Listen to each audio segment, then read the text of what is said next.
Had a little listen to his podcast, huh? Dude, it's educational. And besides, I've been wanting to listen to this one.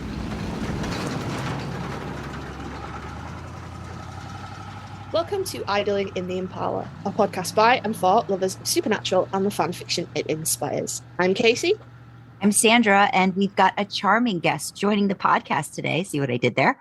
Jane, also known as ThatGirlJaneFox and ScaryVonJeannieStyne on AO3, has been a longtime listener of the podcast and reached out to us last year. She is from Scotland and a self-proclaimed white witch. Yep, when I found that out, I immediately wanted to talk to her more in depth about her thoughts on supernatural and how it portrays witchcraft. So big thank you for joining us and welcome to the podcast, Jane. Welcome. Hi. Thank you so much, both of you. I've been, like I say, really excited about doing this. Oh, I'm so glad. We always love it when we get somebody who's listened to us and our numerous rants and still wants to come and talk to us after all that. I guess my first question would be, Jane, when exactly did you get into supernatural? Oh, it was around about the time it started. I had an old school friend who was completely in love with Jensen Ackles, like completely. Oh, sorry, right. Casey. No, that's not. Well, hang on. I've chat for this. Okay, Since wait. you brought it up first, Wait. I have a table for this. Where does your Blobo allegiance lie, Jane? Just so I can be sad right off the bat.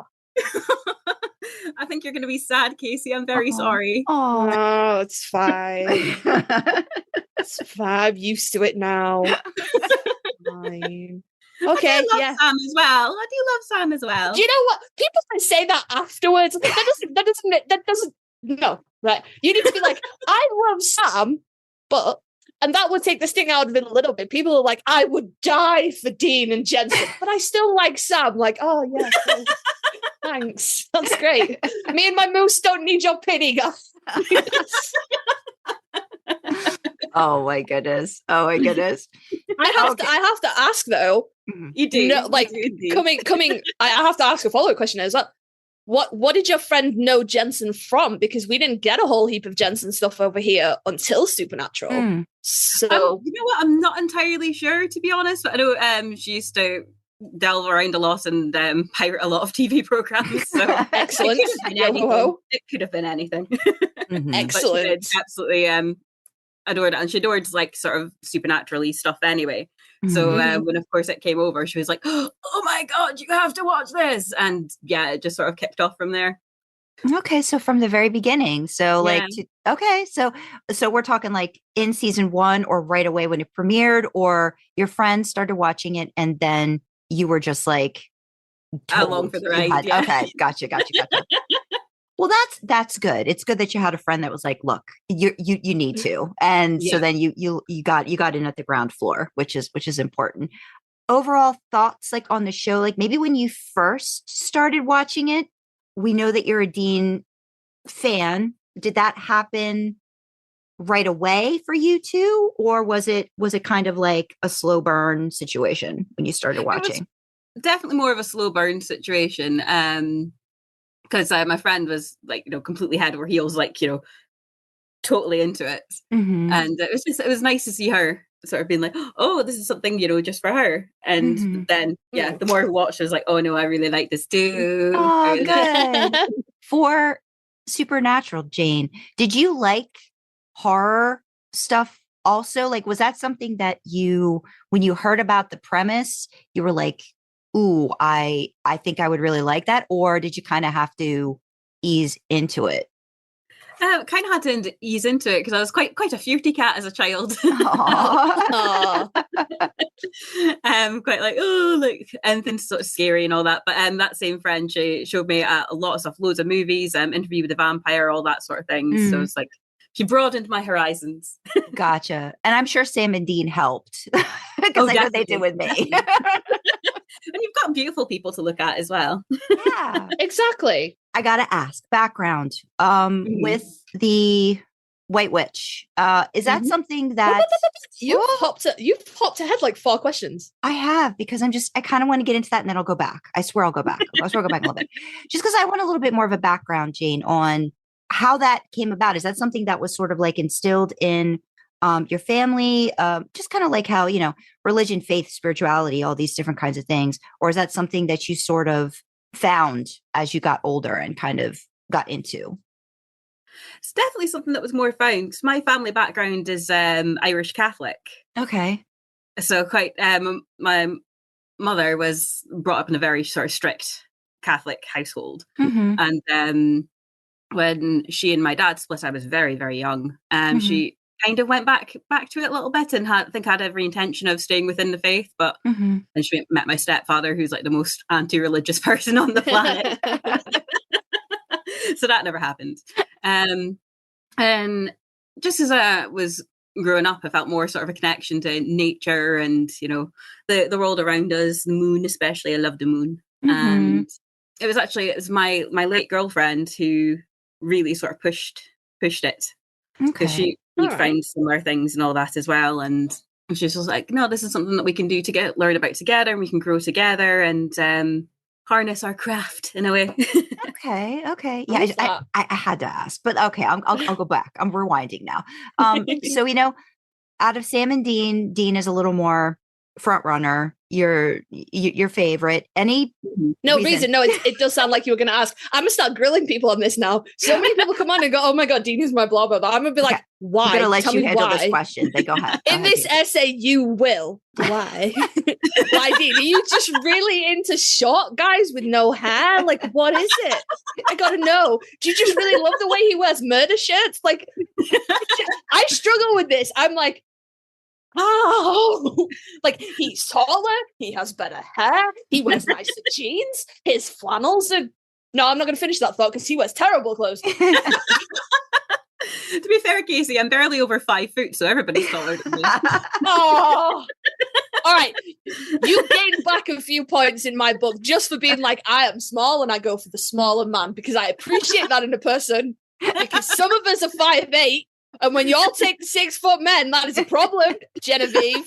Don't ever meet her. That's going to be so awkward. I'm going to be like, so, couldn't find a 5'8" man? No, couldn't. None of them out there? No. Just none of them in all of Illinois and LA and Vancouver. Just no 5'8" men anywhere, babes. Not a one. Oh, goodness. I figured it out. Is it because the Dean wears the amulet? Is that what it is? He's just really into guys that wear jewelry. Is that what it is about the Dean people? Because Sam doesn't wear jewelry. Is that what it is? Have I cracked the code? I don't know. I think it's just that, inherent sort of like, he will keep you safe. Okay.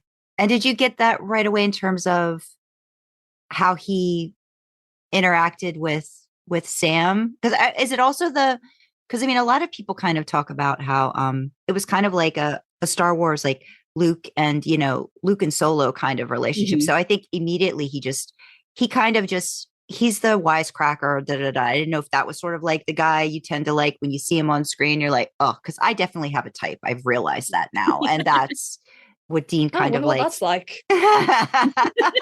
Well, that's like to have a type. But it took a while for me, and I know you know this if you've listened. So it took a while. I did not do it until I did not make an actual decision about Dean for a while. And I feel like you said slow burn a little bit too. So were you kind of on the fence about him for a while? And just like, well, he's gorgeous, but I just don't know, like that kind of a situation. Yeah, a bit, because it's a time when I was sort of figuring a lot of stuff out for me as well. I was like, because I'm sure you probably won't mind saying I'm very openly bisexual. And it was like, no, of course we don't mind. Woo! Woo! Presentation. We stand queer peeps, absolutely. Yeah. And yeah, so there's a lot of figuring out of stuff at the time. It was like, ooh, like, oh, do I like this? Do I like this boy or do I like this girl? Who knows? I'll just like everybody. Isn't Supernatural such an amazing show for that though? Because you get to go on the one hand. Yeah. But then on the other hand, and like, I don't like the way Supernatural treats its women. Yeah. They did get some nice actresses in. Yes, they did. Yes, they did. I think they got a little bit better, but again, it's kind of back and forth. But the first few seasons, and I think that's a very dated, like time capsule sort of representation too of the way TV was. And not that it necessarily got hugely better, but I think it did get better in terms of the like you said, the representation of certain characters, the female characters, the way they were given a really interesting storyline arc growth. Okay. I mean, Dean's really pretty. I know he's really pretty. Really pretty. So then what are the favorite characters do you have on the show? I mean, we're going to say Sam just by blanket because, Sam goes along with Dean. It's a package deal. You can't bring this back now. I am. I'm bringing it back. But what other favorite characters? Your challenge now is to find me a Sam person. I'm not interviewing anybody else unless there's Sam. One. I've already got the next one is Sam. So you just hang tight. All right. Please carry on. Anybody else? Yeah. Anybody else? Oh, well, of course, everybody loves Rowena. Yes. I was waiting for you to say that. I was like, you can't not. Like, you're culturally obligated. Oh no, I do love Rowena. I do. Baby, we love her. Right away, or did it take you a while? It did take me a while because I see a lot of it's the narc mum thing that she does at the start with Crowley, and that having been raised by a narcissistic mother, it triggers the hell out of me. So it's like, oh god, she used to do that. Yeah. I will say, someone who hadn't started poking that particular sealed box when I first started watching the show and then going back to it and being like, oh no, that's familiar. No, don't like that. I didn't like her either at all. Like I just didn't in the very beginning. Like it really took a while for me to grow into her. I was just like, ew. Like and anytime she was on screen especially with Crowley, I think that's what really kind of just was like, she was just beating him. Like he just a hammer. The soft, creepy Crowley voice though. Like, oh, I'm just doing this for you. Oh, it's because I love you. And I'm like, no. No. Yeah. Which I think twitchy, says, choking hands just says a lot about, I think, Ruth too, and how great she built that character too, and kind of took what was given. And then I think thank God Supernatural knew what they had with that character. And instead of getting rid of her right away, kind of just, because she's I never really feel like she's totally on anybody else's side but her own. But there's a respect, I think, that she gives, I don't know if I could say to Dean, but definitely I think to Sam towards the end, that you feel that more, that she's still like, no, you guys are here to help me with my growth and where I need to go. But the respect, I think, was a little bit better. But she's such an interesting character sometimes. And I think even that point, when she does talk about Crowley after he's gone, there's that one episode, that vengeance aspect of it that I really did. I kind of was, okay, this is a character that we can kind of understand her motives a little bit more. Even though she's not going to show you everything behind the curtain, you get little peeks of it. She's definitely one of those, okay, I'm on board with you now. When she died, I was like, damn it. I was crying. I was like, I wasn't expecting that to happen. I wasn't expecting all the feels for that particular death. When it came, I was hit hard, and I was not expecting all of those emotions to come up with that. And then to see her again as the queen of hell, I was like, okay, this is what you were doing, huh? Very good. Very, very good, Rowena. Very good. It was always her endgame, wasn't it? Even that she was like, no, I got bigger plans. Like, it's fine. I think my other question before we get into some other stuff was also, are there any pairings or ships you adore, whether or not they were, characters on screen, or just ideas or thoughts, pairings? We'll get a little bit into some of your writing too later on, but I was just curious about, pairings or ships that you like to read. I'm a complete Wincesty through and through, unfortunately, for my sins. Through and through. Okay.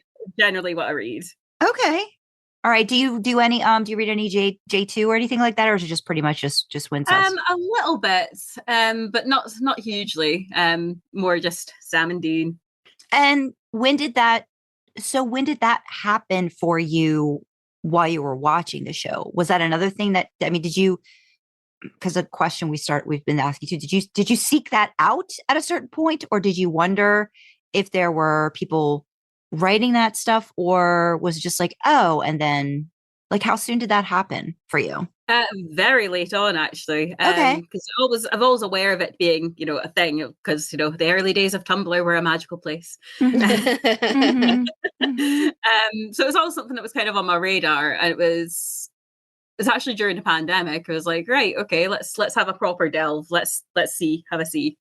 I feel like that happened with a lot of people during the pandemic. Like, I just feel like, I know for me, Supernatural became that thing where I was just like, you had to have something, to kind of like pass the time and sort of like get out of what was happening in the real world. And I know that was a lot of that for me, just like reading and writing and stuff. Yeah. Yeah. Same for me. Although in mine, it was more, I know this exists, but I can't go and look at it because they're brothers and I'll never be able to unsee them. And I was like, nope, fuck it. Yeah. Then, then you're in there, then you're like, oh shit, it's really comfortable in here, actually. I think here. Yes. Yeah, I couldn't agree with you more, Casey. That's absolutely it. And then you go back and watch the show afterwards and you're like, did nobody pick up on any of this? No. This can't have been written with this in mind. Nobody saw all the queerness in this, no? Okay. And the point is the seasons go on as well, like whether it's a conscious decision or not, it gets really leaned into. Yeah. We're going to veer to fan fiction then. I think that makes a little bit more sense since we're talking about it. You said you started reading fan fiction, I guess supernatural fan fiction. Was that during the pandemic? Did you read stuff before that? And when did you start when did you start fan fiction in general? If that happened before Supernatural, like when you started reading it, writing it, all those things. I started it yonks ago, back in the days when fanfiction.net was all the rage. And that was the same friend who introduced me to Supernatural also introduced me to fanfiction as well. There goes that friend again. These are the best friends to have. They're like, hey, look at this now. Look what I found. Did you start in Harry Potter like most of us did, or were you? No, I started in Final Fantasy VII. Wow. Wait a minute, what? Final Fantasy VII. So it was around the time I think it was the movie came out, Advent Children. Okay, gotcha. All right. And that still is an obsession. Okay. I mean, that's fair. It's got a short guy with short hair and a tall guy with long hair. Like I see the comparisons. One of them's got a wider sword. One of them's got a lot. Like I see the comparison. I see. Yeah. I see. Sandra cut that out. That was terrible. I might just keep that in. Oh, gutted. So yeah, it started. Kind of started there, and then fell out of it for a good few years. And again during the pandemic, I started off again in Batman. Okay. Oh. Wow. I sort of rekindled my love for Batman and everything again because it's dark, it's brooding, it's angsty. Yeah, there's so much potential. I have no funny parallels to draw about Batman because I don't like DC. So are we talking about like Christopher Nolan time period for like the movies, or are you talking about more like comics that got you into like fan fiction? More like the comics. Okay. And just and catching up on stuff that I remembered from when I was a kid. So like the cartoons, the animated series. What kind of tropes do you gravitate towards? I know we'll talk a little bit about your writing too, but do you seem to love like Wincest, but like AUs, or do you kind of like more canon stuff when it comes to that? What kind of stuff do you like to read? For reading anything angsty, anything that's going to break my heart into like a million pieces and make me cry. I have a series for you, my friend. Yeah, anything that's going to like totally diminish all hope and then bring it back a little bit near the end. Okay. So I read constantly. I've got like currently about 50 tabs open on my phone. Okay. And so you read from your phone? You're a phone reader? Yeah. Okay. It's constant. Got one of my colleagues as well who's also a massive fanfic fan. Okay. So she does the same thing. We're like, how many tabs have you got open today? Oh, nice. I had to make a tab group on my iPad because I was getting sick of not being able to find anything when I wanted like normal internet. Yep. So now I've got them all in this cute little group just called AO3, and then I can surf the normal internet for what I want, and then I can just be like, and here is my collection of porn. Yes. It's nice. And also, if anybody were to inadvertently pick up my iPad and want to find something on the internet, there wouldn't be like 100 fucking tabs of like incest porn. And I feel like that's a good boundary to have with people. Just be like, you don't need to know. Shut up. Yeah, just don't go there. Just don't go to that one. That's not going to be anything that you need to read right now. So don't worry about that. How about writing too, though? Like in terms of like what you like to write? I just sort of inspiration comes at very random times, and I get pulled into like tangents of mode, and I'm like, oh, but that could work and that could work, and then so there's no sort of real rhyme nor reason for things. Just that sometimes a lot of the things that I'm really into line up. So when I started like my big monster piece that I've got that's nowhere near ready for publication, which currently sits at, give me a second, it's 76,000 words. Okay. Oh, bloody hell. Talk about that though. Wow. What is that about? And that just sort of runs through the length of canon, and it's essentially me putting in my own characters through it and how they interact and all that. Love those. I'm doing one of those now, and I don't know why, but I love those. I love those. They take forever. Yeah. AU till I die. I cannot with canon. AU till I die. Yep. So just because essentially I just want them to have a mom, like a proper mom, a proper mom figure. And a lot of it was because I started this around the time that my own mother figure and I cut off contact. Okay. It was like really cathartic to just be like, well, this is the kind of mother that I would deserve. Okay. Oh, that's so sweet though. Yeah. I know you said it's not ready to go out yet, but can you talk a little bit about how the mother figure, like where did you start the mother figure in canon? Did you start it right from season 1? Pre-season. So okay. It starts when Sam's 10, Dean's 14, and John is going off on a hunt just out the back end of Vegas. Okay. And so because there's a reason, I can't remember what the reason I put in was, but there's a reason the hunt's too dangerous and boys can't come with. So he drops them off with this woman who he knows just through like the grapevine. She's a parole officer. Okay. And the guy that he's going on a hunt with is one of her parolees. So it's like, well, I'll take him and you take the boys. How can we trade obligations? Yeah, absolutely. And so it ends up, it was only supposed to be like a couple of weeks, and it ends up they're there for 6 months.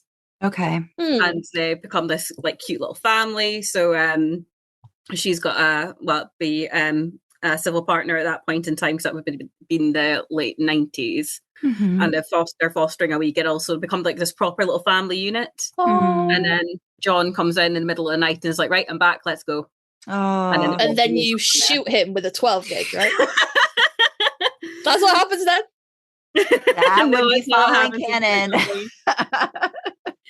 And then it just sort of follows there how they sort of patch up their relationship and stuff, and how they come back into each other's lives, and then all the joys and stuff that happen along the way. Like my little favorite bit that I wrote is just after Dean's deal, and so when he's sort of realizing like, oh my god, like about Ben, and like how can you love something that wasn't even yours, and so he phones my character, and it's just like, how did you deal with that, with getting over losing something that you never really had? And she's like, well, I didn't.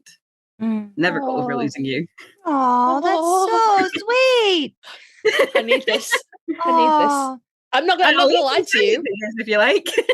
I would love it if you would. Yeah. Send. Yes. Because I'm not gonna lie to you. I'm gonna imagine that you fired a 12 gauge at John. Just because that's what I think the man deserves. Every time I'm feeling particularly I'm never not pro John, but every time I'm like, oh, fuck you. Like when you're scrolling Tumblr and someone goes, hey, have you considered this? And you're like, I just remember like one of my whips that is lurking in a folder where I fully intend to wrap him around a fucking tree and leave him there. And I'm like, I feel better now. I don't think I'm ever going to be able to write it. I'm just going to be like, I know that in that universe he dies. and that's enough. Yeah. I would love a copy of that though. That sounds amazing. Yeah, no bother at all. As it, and Thank any, you. feel free to add notes and stuff, pointers, anything. Just Yeah. it has been sitting for a wee while because I've been preoccupied with other things. Mhm. Life. I'll read. Yeah. Yes. So I'm not going to ask you to poke any boxes that we don't want to talk about. But do you have where do you stand on Mary then as like the mother? Because I don't know how many episodes you've listened to, but I got some strong fucking feelings about Mary Winchester. Oh, yes, yeah. I just don't think they did her any. I don't think they did her any favors in the story because, yes, she's pulled out of her perfect little heaven and just dropped back into the world again with no warning. Oh, boo-hoo. I Poor Mary. Sorry. Mary. No, yeah. So I understand her sort of initial trepidation, but it's just the way she then treats them. It's like she demands a level of respect from them as their mother, but then has got no, she doesn't give anything back to them in the sense of it's I'm doing it, I will do this. I am the mother and I make the decisions and I do this. And then there's no balance of, respect or love there, which is very sad. And then she leaves. And then she leaves. And I will. And she leaves. And then she leaves. And let me get out my shitty as a parent soapbox and stand on my shitty little fucking soapbox. And then she leaves. Mm-hmm. And I will die on that hill. Yeah. I will never ever forgive that because No. you just don't get to check out like that. You just don't get to go, oh well, I'm having my life is absolutely turned upside down. So guess what? I'm just gonna go fuck off and find myself. And yes, I know that me coming back was literally unbearably traumatic to the pair of you, but I have to think about myself. Yeah. Fuck you. Absolutely. Soapbox away now. Yeah. No, I totally agree with you. Again, it goes into that sort of narcissistic mother thing again, which they're very, very good at that trope. Yeah. Oh. Kind of makes you wonder about Kripke. You all right, man? Yeah. You need to talk to somebody? You He okay? does a lot. There's a lot of themes of family and especially brother, the dad, even on the boys, it's so very pulling a Band-Aid off and the scab, you know what I mean? Just scabs over again, the butcher stuff. It's just, oh yeah. I'm Kripke, talk to us, man. You're doing some cathartic work yourself, Yeah. I gotta say, I do respect it because I'm always a fan of taking something established and going, well, what if it just bends a little though? Mm-hmm. What if it just bends a little and a bit more and a bit more? And how far can you bend it and it still be recognizable as what it is? So the father-son thing, the brother thing, the fucking mother, I respect it, but also you need to talk to somebody. You okay, man? We're here. Hit us up, DM me. We're a good little community. Come and have a chat. That Facebook comment, you okay, hon, with a little kiss on the end. Just DM me. Yeah, I think the Mary thing too, though, is just because we love them so much. So to know, and I think too, to see it from both sides of Sam never having known her really, and then Dean having this image of her, this perfect image that just gets shattered, which nobody could live up to. But then to have that running away aspect of it just breaks your heart. And there's a couple times when Mary and Dean really kind of there's something I can't remember what it happens, I think towards when they find out she's been working with the men of letters and she says something to Dean about, well, you're being a child, you're acting like a child. And he's like, well, I never had the chance to be, or something like that, to the extent it's just it hits you. It's lady, you just don't know, you don't know what you haven't been here. You don't know what they've had to do without you. So it's all of that. So I think if she'd have gone and stayed gone, I think maybe we wouldn't be quite so mad because we could just be oh, you're a shit person. Okay, bye. And then she'd have just gone, but they wouldn't have done that. That's not drama. They have to bring it back. They've got to do all that. It gets very soap opera. I like to say sometimes you've got to keep poking. You've got to poke at something, you know what I mean? Or else nobody's going to continue to watch because you want people to get angry, irritated, question, why are they doing this? And sometimes there's reasons behind it, but you don't have to agree with it. You don't have to like it. You don't have to. I think that goes for both of them too, Sam and Dean, a lot of the time throughout the story. It sounds like you said cathartic. Does that are those kinds of the things that kind of spur you to to start writing? Is it kind of like something you're wanting to maybe pick apart for yourself, like peel some layers, and you do that through other characters, and the boys are just kind of the easiest way to do that? Do you feel like that's kind of a thing? Yeah, I think so. Definitely. It gives me a chance to sit down and examine sort of like, again, my own behaviors and stuff as well, and sort of realize I'm like, oh, this is why I do this. Yeah. Yeah, it's like one of the things, like I'm a chronic apologizer. I apologize for everything. Oh, okay. Yeah. Yeah. And it's like, yeah. So do you sit and examine like why? Do you feel like, because I mean, I feel like you can love Dean, but maybe not feel close to him because you understand it, because sometimes people come at characters differently. Do you feel like you're more like Sam or more like Dean? If you I had think, to pick? yeah, I'm more like Sam. In the sense of like I'm the youngest sibling, as well, and just not even that I was baby. So like, sorry, it's going off on a bit of a tangent. So my brother and sister are my stepbrother and sister, but we've been family for so long. It's just brother and sister. Yeah. But, my mother actively preferred my sister to me, and I'm her biological child. Oh, okay. Yeah. So yep. So yeah, that was a tough one. Yeah, of course. So families. learning how to navigate that as I grew up. Family's great. Yeah, so it's a bit like, oh well, I'm more like Sam in the sense of, like, oh, I'm the baby of the family and blah blah blah. But then again, I was never given the baby sort of treatment, so to speak. Yeah. Do you kind of feel like because I connect with Dean on this too, just kind of feeling like having to take on more of an adult role in the family? Okay. Yeah, Definitely. Yeah. Okay, we will leave it at that. We don't have to explain it because I don't want you to feel like you have to if you don't want to. No, you're fine. Okay. But no, I think that's, and I've talked about this too. Another reason I think I kind of grew into appreciating Dean more, I really think there was like this block in my brain with like, maybe you don't want to be that close to this character because that character kind of will bring out feelings.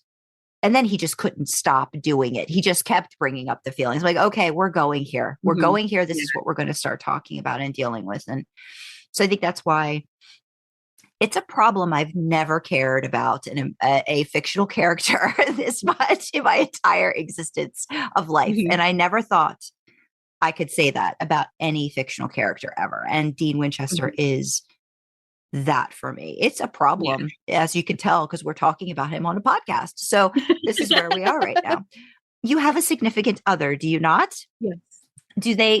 Are they aware of your supernatural affinity and Dean Winchester in particular? Are they aware of this? How could they not be? But I'm going to ask anyway, because some people don't. Oh, no. He's more than aware. Okay. Bless him. He does read over some of my stuff every now and again. Oh, hey, very nice though. Oh, that's so nice. I know. Especially with the historical one I'm doing just now. So he checks it for like time errors and stuff, or making sure clothing's done He's right. making sure you're not being you're being not, what is it, anachronistic or something like that. He's like, no, make sure now. Like, do you remember? Absolutely. Like, no, I'm worried about the porn, but thank you for explaining. I mean, he enjoys that aspect too. But okay, good. Oh, that's awesome. I love that. Again, I'm just gonna side-eye my very, very cis, very, very heterosexual husband and be like, why can't you be more like these husbands? Why are you like this?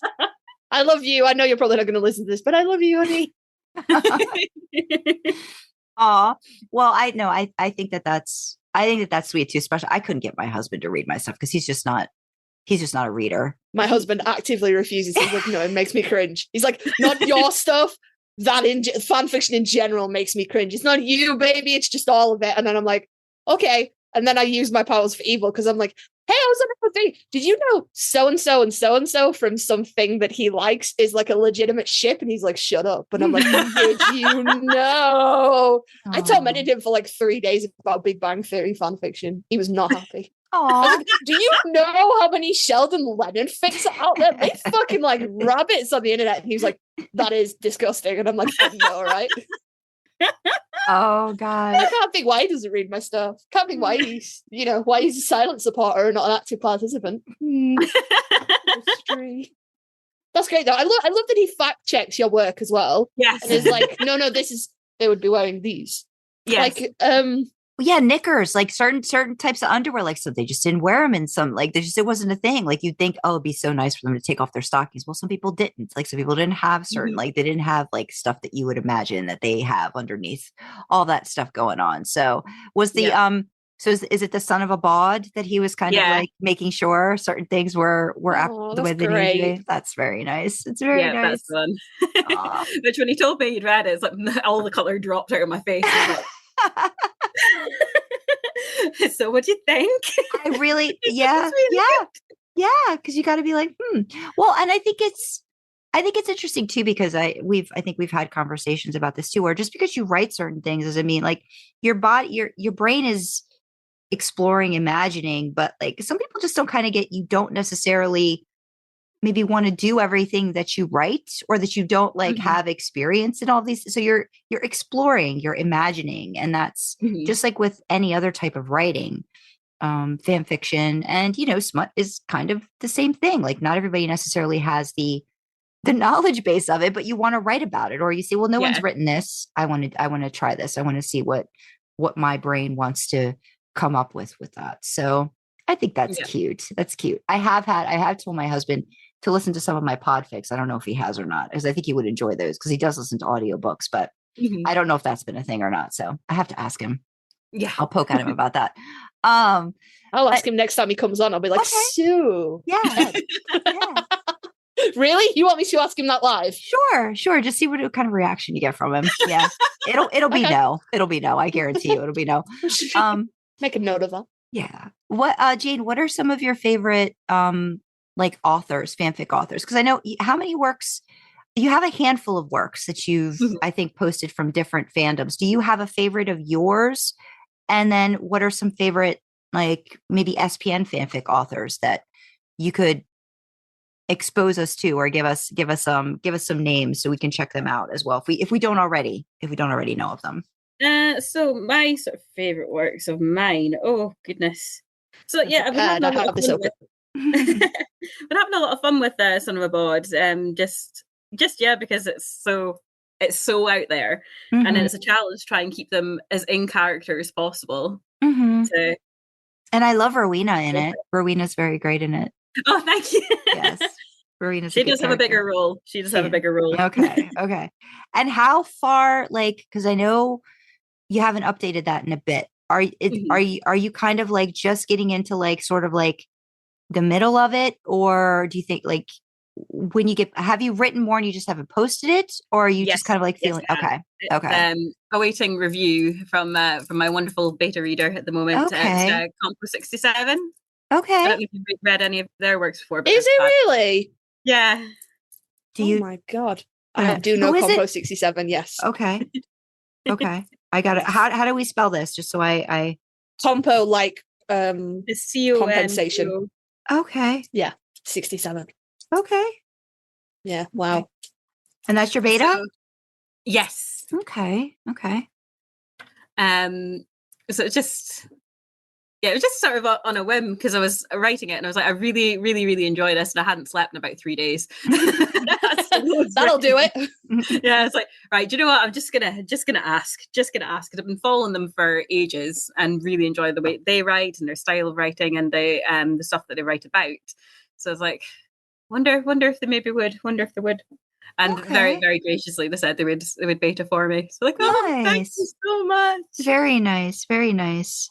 Tell me a little bit, Casey. What kind of stuff do they write? Incest. Okay, well, I got that. I'm saying, like, is it AUE? No, is it more? They do a little bit of. So they do one of the things I'm working through at the moment is the Chicago verse, which is like retired fake married Sam and Dean. Okay. So that like obviously they are brothers, but they've moved and they're pretending to be married. They did the photo op verse. I don't know if you've heard of that one. I haven't heard of any of these, so I'm writing them down. The photo op verse is that's J2. That's you won't like that one. That's ABO. Okay. I love it when I know somebody so well. They're like, no, just don't even worry. That's not your. That's not your cup of tea. I don't send things to people that they don't like.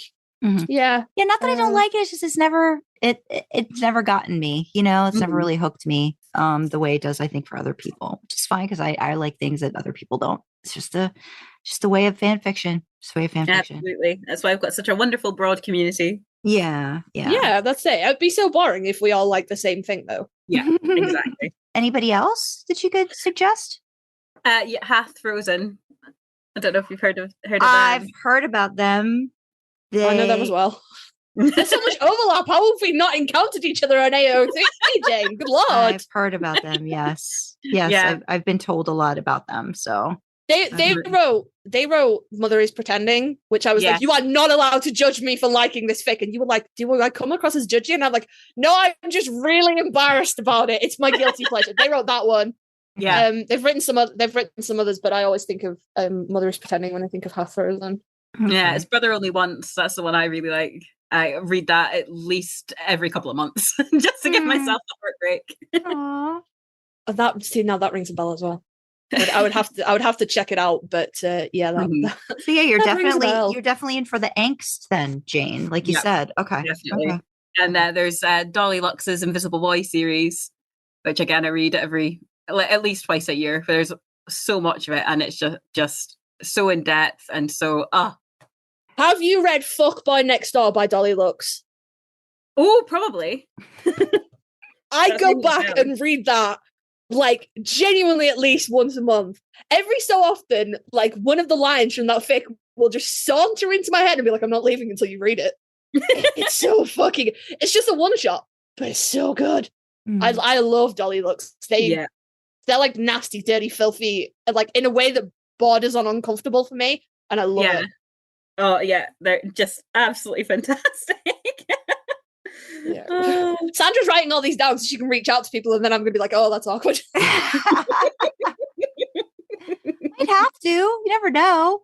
Yeah, it's no fun if you don't. So have to do that. Have to try to find out. I've heard a lot about Hath Frozen. I think I don't know. Are you on Discord? Yes and no. I haven't used Discord in a very long time, but okay, it exists. Because there's a what is it, Wincest Book Club, where I think recently they had Hath Frozen on for like a Q&A, like they had questions and different things like that. Oh wow. Yeah, so you might I'll try and send you this stuff too, maybe if you want to pop into our Discord too, because we have a little Discord if you want to just pop in and say hello. We have a please. Discord. So I have read Brother Only Once. I have. I went and looked it up and I was like, oh yeah, no, that's the one that I thought was Sunder, and then it wasn't. But I would have to get Sunder's author to ask if you've read them, but I would imagine you probably have. Anyway, sorry. No. I like it when there's like, oh yeah, I've read that. Oh yeah, I've read that. So it's great. It's great when you. I just don't know how we haven't overlapped. Like we read the same shit. Well, if it's through AO3, we've talked about this too. There's not a lot of, you don't necessarily, you're not in everybody else's like comments and different things like that. So you don't necessarily have that ability to touch base with people as much. You might notice the name, but it might not, it just, if I'd updated Junkies in the last like year. Is that a thing that's going to be happening, Casey? It is. I am 3 of 4 chapters into the next installment. Casey, people want it. I want it. The problem is I have to write it. That's the problem. That's the problem. Look, I'm like, I've got like 3 out of 4 chapters. I know what's going to happen. I just have to. I just have to do it. Yeah. Yeah. It's fucking albatross around my neck, that fic. That series. I should never have started it. It's a problem. So the a lot of the authors that you like reading, Jane, are they angsty with happy endings, or no? Do they leave it kind of open-ended? Do they kind of just want to like, no, we're just going to leave you with all this angst to hang over your head situation? How do they tend to finish a fic? The ones that I really like of Haths tend to have like so much angst through it and then a bit more of a happier ending. But there's one that always gets stuck in my head, and I've forgotten the name of it. Of course. Of course. Right, this is why we have 50 tabs open.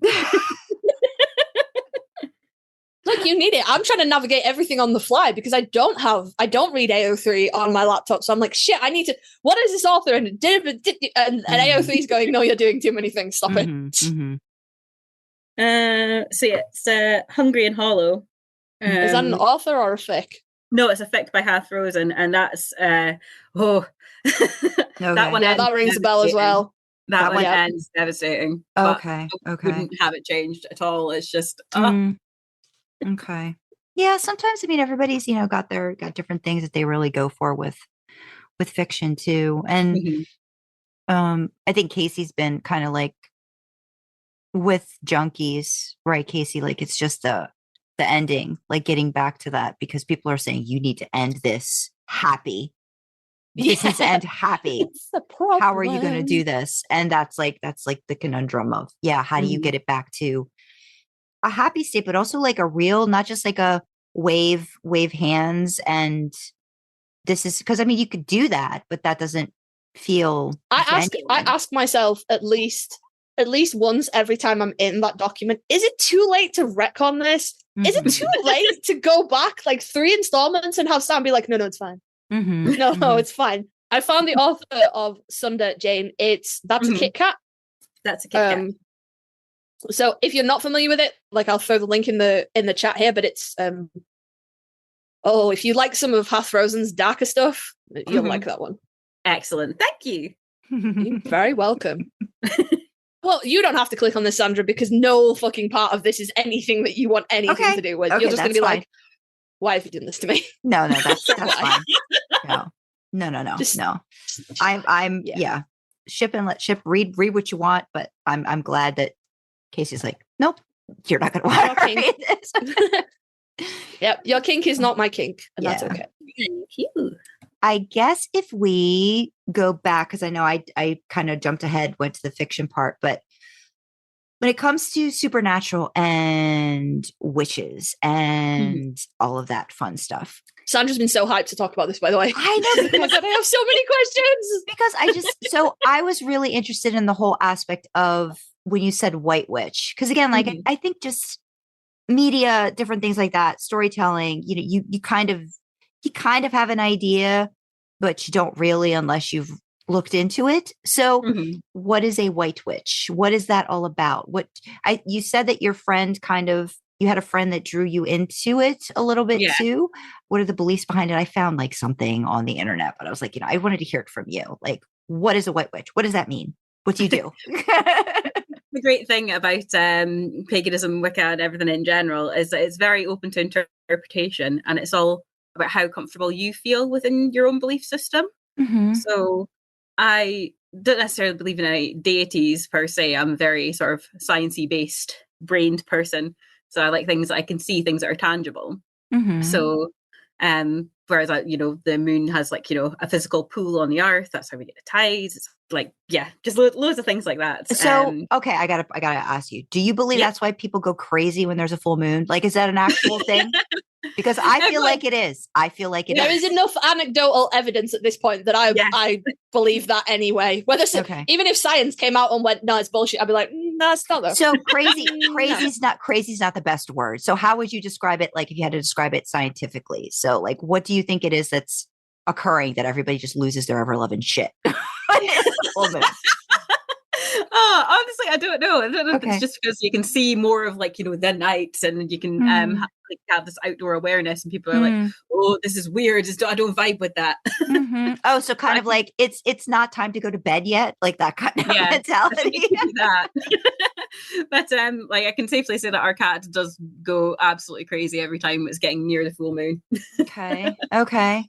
All right. And do you, because I was always very into growing up, like astrology, different things like that. Like, is that stuff that kind of like also like scientific-y, like, does that pull into that as well? Can it? Like you said, there's a lot of different ways people can interpret it. Like, it can do. Especially if that's something that you tie into your belief system. Again, it's not really for me, but you can see like zodiac things, you pull out aspects of people's personalities, but like I'm Aries and I am definitely nothing like an Aries. Okay. Gotcha. So it's just for me, it's about having that connection with nature and the world around you, and having a respect for just the planet we live on. Mm-hmm. Really. So is there a lot of just, I mean, I would guess a lot of it too, like, is there a lot of like meditation, sort of grounding, being more, I guess, just being overall, like you said, just thankful for what you're being able to breathe and exist, I would think is a big part of it. Okay. Absolutely. I feel a lot of pull to water and stuff as well. So like always need to know whereabouts the ocean is and relative to me and stuff. And I like bodies of water and dipping my feet and stuff and just Okay. That kind of helps then that you're in Scotland, right? Yes. Absolutely. There's water everywhere. You couldn't be in a better place to just be like, I'm surrounded by this. Is excellent. Yes, absolutely. There's water everywhere. So do you like Nice. you don't have to dox yourself, obviously, but I'm like, do you live like close to the coast? Or you're a bit more inland, or quite close to the coast actually, where I am just now. But so jealous. my fella and I we're moving just in a couple of months, and we're moving to his hometown, which is just a few clicks further south, and it's properly on the coast. So I'm like, I'm so jealous. Oh, now, what's the weather typically like in Scotland? grey, wet, Soggy. dreary. Okay. Okay. Soggy. So you have to like water. Yeah. Windy. Because it's Aberdeen's quite a windy city as well, which I don't really not a fan of the wind, but on a spiritual basis, I would assume too. Like, do you take a lot of time just to like? And again, I'm so sorry, but forgive me. You're okay. But like for you, is like blessings akin to like praying and different things like that? Is that sort of like a similar vein, or just like your thankfulness, that kind of stuff? Like I just don't. Yeah. In a sense, because that's like my partner. He's trained to be an Episcopalian priest. Okay. So that it gives an interesting dynamic. But he's whenever he sees me do my little thing, he's like, "Oh well, it is akin to prayer in its own way." Okay. I was like, "Well, I suppose so." Except I'm just saying, thank you to the world and the universe itself for existing, not to whatever may or may not have created it per se. Yeah, I think too. Because I mean, having grown up in a Catholic household, I mean, we're talking. I have parents from Italy, so like Catholicism was like it's just everywhere. That's changed definitely. It's gotten a bit more diverse. I think in like bigger parts of Italy, but like metropolitan areas and stuff like that. But otherwise, like it just seemed like for me growing up Catholic, going to Catholic school, like all through high school, trying to figure out my spirituality and not necessarily religion, and not feeling tied into all the things you shouldn't do and why it's bad and why this is going to happen to you if you do such and such. It feels like a lot of people, I think, find their own parts of either religion, spirituality that work for them, and some people don't. But it's just it's a matter of being okay with yourself and what fits into everyday stuff. Because you said Irish Catholic, so I would assume that's not very different from the kind of Catholic my not mom much, no. my mom's like dealt with and stuff like that. So did you feel there were just a lot of like no's, don't growing up? You can't do this, what happens, but not really a lot of explanation behind it growing up? Yeah, quite a bit. Gotta say, like my mum did try and get back into the faith for a bit. And then immediately sort of came back out of it. So there was just but there's always something sort of been left there, and I'm like, oh, do I have like little remembrance of things? It's like, you once you've learned the Lord's Prayer, you never forget it. Yeah, very true. Yeah. Yeah. I used to say the rosary a lot. I don't think I could do it all the way through now, but I definitely remember that. Yeah. So long. I'm sorry. I don't mean to be offensive. I did not grow up in a Catholic family, but because of where I am located, the schools that my children went to, so their primary school was a Church of England school. And then my eldest is in high school now, and the school that they wanted to go to is a Catholic school. Yeah. And while I would prefer that they didn't really go to any religiously affiliated school, not because I have anything against, I don't feel like it gives a rounded education on religion because they're like, but our religion though. And I'm like, yeah, but there are others, but like, it's fine, whatever. So my eldest has come home with rosaries a couple of times and I don't know the rosary. So we looked it up and fuck me, it goes on forever.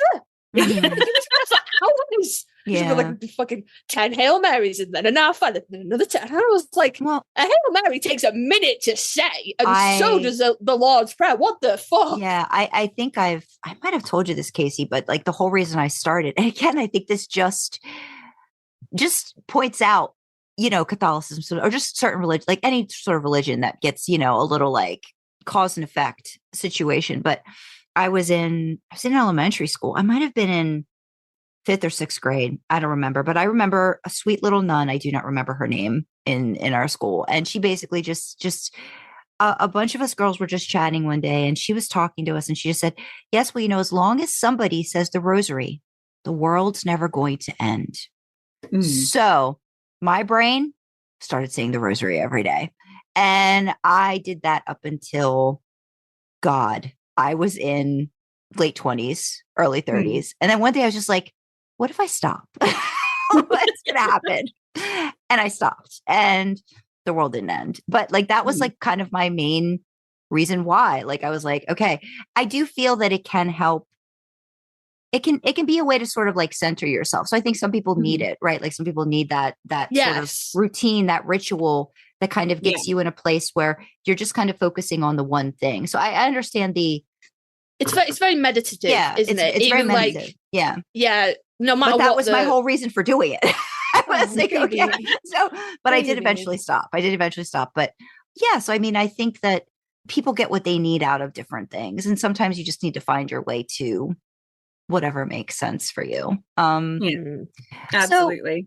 So, for somebody who feels like they might need some blessings, what might you suggest someone might consider doing? My mother is so funny. She's like, recently, she's like, I got to get to a church and get you guys some holy water because there's some stuff going on. And I'm like, whatever you think you got to do, Mom. But like and again, like these are just kind of things I've picked up from other people. But I have a friend who used to like smudge like the house or whatever. So I have little sage bundles. So every once in a while, I just kind of like light that baby up and I just go through the house going, please, just please clear out whatever's going on. But any ideas? Yeah, well, I'm a big advocate for green adventuring. I think it pushes all the negative vibes away and lets it all sort of bounce off you. So you're just like, yeah.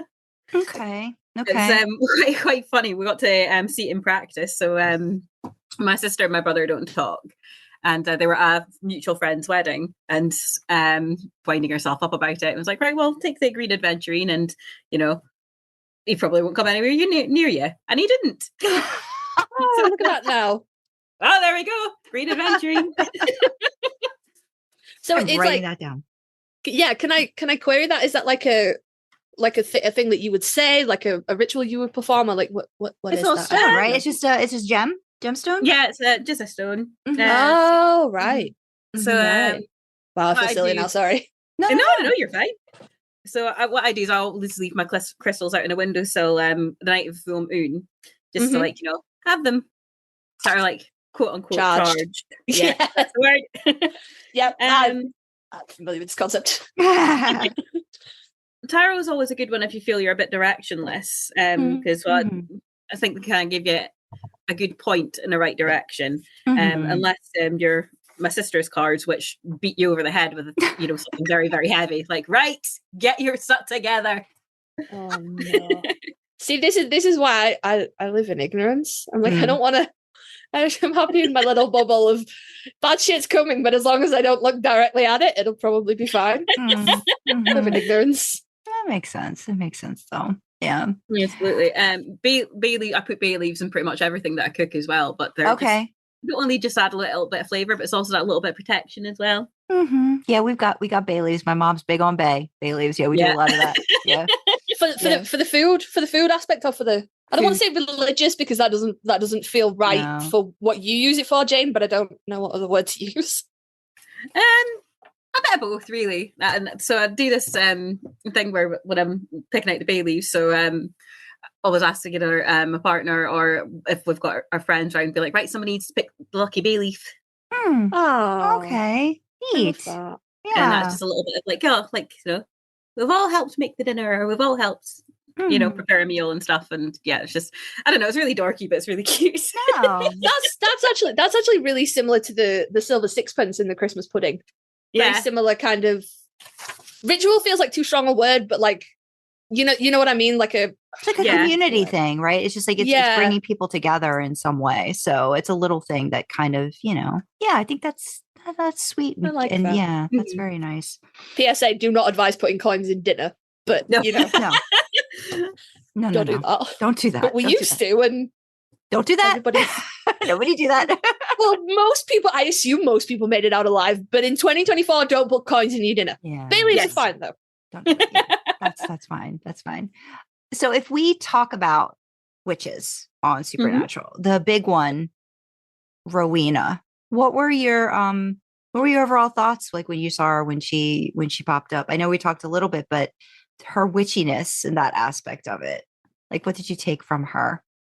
Oh, I thought she, like I say, the sort of narc mum thing sort of freaks me out, but she is a witch is just fantastic. It's like she doesn't pull any punches, which is just, so what you need in a Grand High Witch. You need someone who's going to be like, right, this is happening. Yeah. There's someone who's got absolute belief in herself and her power. It's like, yeah, and had to be contained, I think, by others too. I kind of, when you hear more about her background and stuff like that, and just the fact that she was so powerful, like what she could end up doing and stuff like that. And she's more, because I know I like in my notes I've got like classifications and stuff. So she would be considered like, and is this actually a classification in real life, or is this just something Supernatural created, where they do like borrowers, naturals, and just like people who learn, people who aren't, in either of those categories? Like, is that a classification? Do people consider that a thing, or is it not? And there's definitely people who are more sort of naturally in tune with it. Like my sister is very naturally in tune. Okay. A lot of stuff. A lot of things just sort of come to her very, very naturally, which is very, very sweet to see as well. It's like, you go. Whereas, I suppose the guest term would be more like the borrower sort of side of it for me. But yeah, and just sort of learning as I go as well. But we've got a little group of us that sort of, it's not. Do you have a coven? I guess it would be classed as a coven. Oh, I love that. Dude, I like that a lot. Man, bring that power together.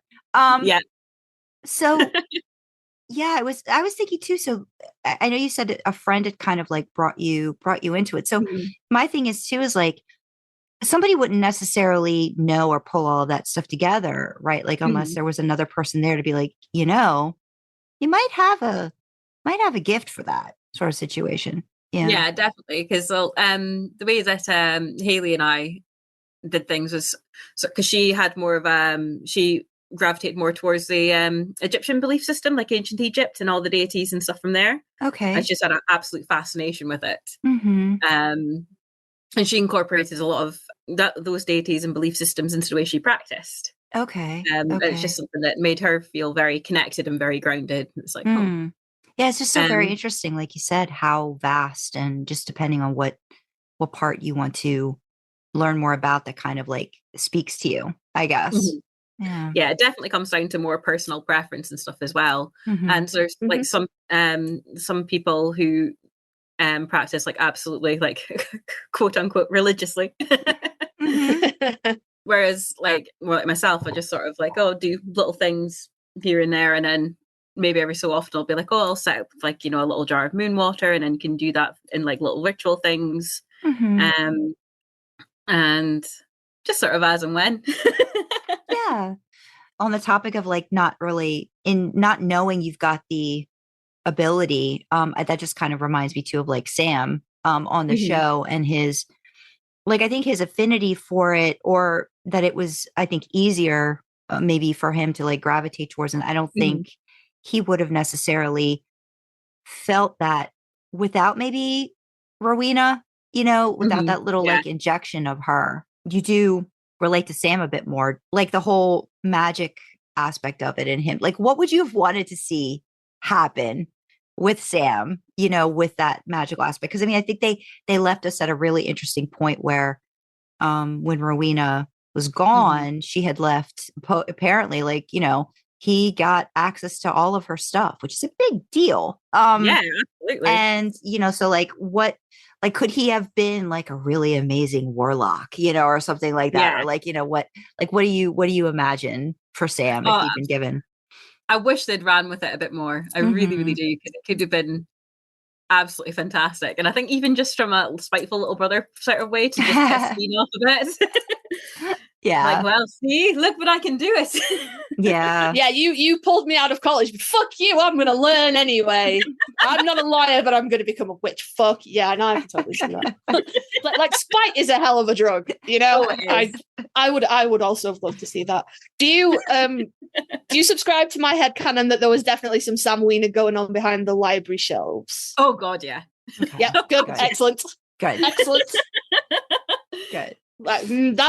That Men of Letters bunker was real big, and I mean we saw from Gabriel that there was plenty of places you could go, and well, she's so tiny. She's so tiny, so she can fit in lots of different places and get into lots of different things. So yeah. Keep going down that train of thought. I will get you to a Sam Wiener place. You've taken the first step.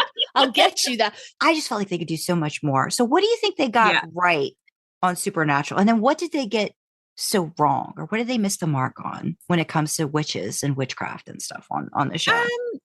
Well, they get sort of the basic premise of your witch's altar and stuff, right? So practicing witch will usually have an altar of some description for all of their everything that's sort of precious to them and precious to how they practice. So I quite like that. I don't like that there's always animal bones and there's always a creepy element to it. I'm like, you don't need that. But okay. And there's always a cat, right? Like, come on now. Always a cat. Always a cat or a baby. I don't know. I'm not vibing with that. Yeah. I don't know. I would rather have the witch cats than that really uncomfortable episode with the dog. Yeah. Oh, yeah, that was horrible. I hated that. And you knew something was going on with that right away too. That was just not right. And that was I mean, like, we'll give some grace to the show for the time period that it was actually produced in, but cats. Give me cupcakes with hearts and cats every day of the week over that. Yeah. I will hold my hands up and say the witch episodes are never my favorite. Not because I have anything against witches, just because they're fucking gross. I know. There's always some sort of body horror. Yeah. You need that, guys. Like, don't get me wrong. We've all Googled what it means when you dream your teeth are falling out, right? But I don't need to see that shit, like, in the sink. Like, Yeah. No, yeah. I think that's what that's the kind of thing. Like, I feel like it just leaned into that a little too much sometimes. Absolutely. Yeah. And so just sort of leaned into there was no sort of natural witch other than Rowena. There's no sort of exploration of even just a more peaceful aspect of it. Just it was kind of like, you're a witch, you're evil. As I've said to you, is like, everybody loves a wicked witch, sometimes they're eight, but there's more to it than that, guys. yeah, absolutely. I think it had to be something that, like, skeeved the boys out a little bit, because like, as we've established, to be a female character on Supernatural, you need to be little and skinny and wear low-cut jeans and totally inappropriate shoes for every fucking occasion. No matter what the fuck you're doing, it's inappropriate shoes. So you can't, like, you have to have something that sets the boys on edge, because otherwise the scales are so unfairly balanced in their favor. So I think they were probably like, we could just make them disgusting. Oh, blood and maggots and ick. Oh, Dean will think that's really gross. Like, Dean digs graves, but yeah, sure, he's icky for blood. Yeah. That's because I know that Jared and Jensen have discussed it at cons, when people are like, why do you always get knocked out? And they're like, well, they have to, because we're so big that they have to, like, balance the scales a little bit. And also it's because Sam looks really cute when he, like, falls unconscious because his hair does the thing. And I'm like, oh, baby.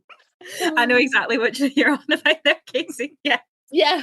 So that I think the sort of the body horror kind of, it doesn't really vibe with what we know about Sam and Dean, but I think it is that kind of, they trying to balance the scales a little bit, but it's just, it gives me the ick. I don't like, especially whatever. I can't even remember what episode it is.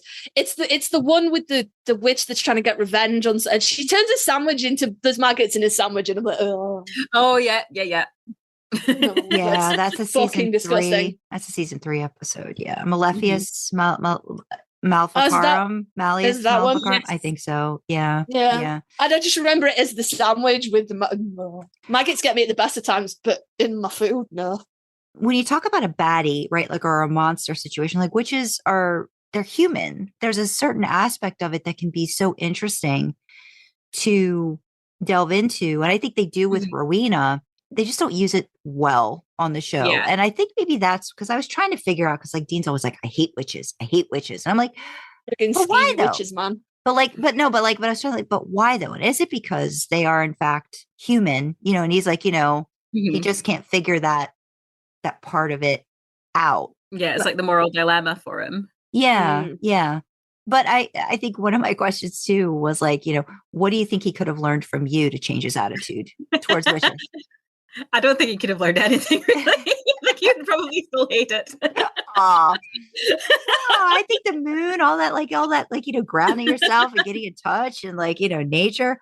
I mean, I don't know. I've never really, have we ever seen Dean like really in nature in like a positive way? Because I feel like every time he always talks about wanting to do certain things, like going onto the beach and stuff like that, but never really giving him that opportunity. No, he never really does. Yeah.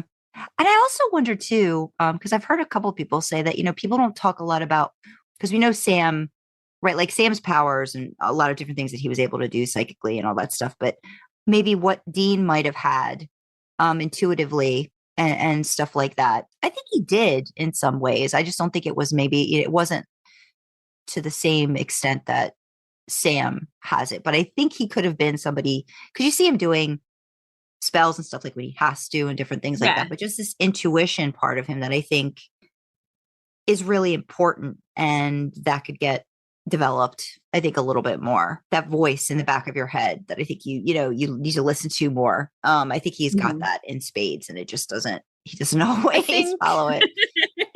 I think one of the things that you got to consider is like demons are demons, monsters are monsters, and there is inherently a lack of choice in that. Like they explored it in the whatever the hell episode it was with the guy with the meat, and if you don't eat human meat, then you're fine. But once you do, you turn into the monster. I forget which one it is. Sandra will know. Is it like season 4?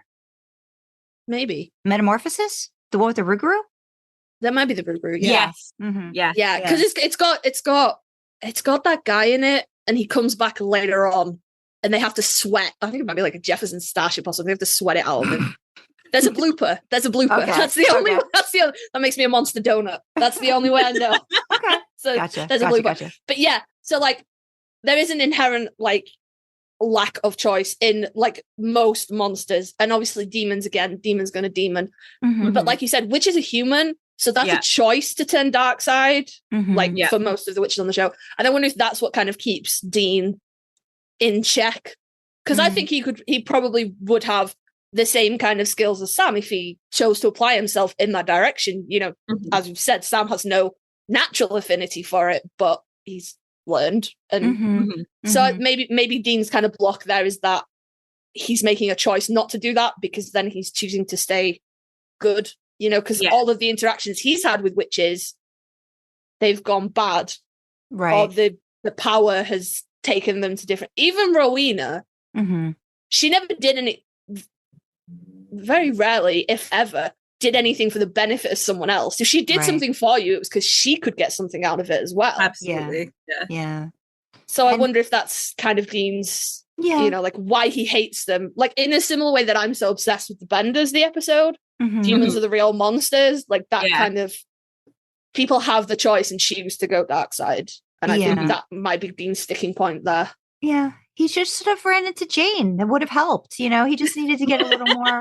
Just need to find a white witch, a nice witch. Yeah. Because even Ruby, right? Like she was a witch Yeah. before she Prior. died and became a demon. So she's also using, same thing with Crowley. Like I remember a recent episode, Crowley's like, well, yeah, I learned this from my mother. And I was like, oh, that was like our first little indication that Roweda's coming like 2 seasons later. And I was like, oh, Yeah. that's so good.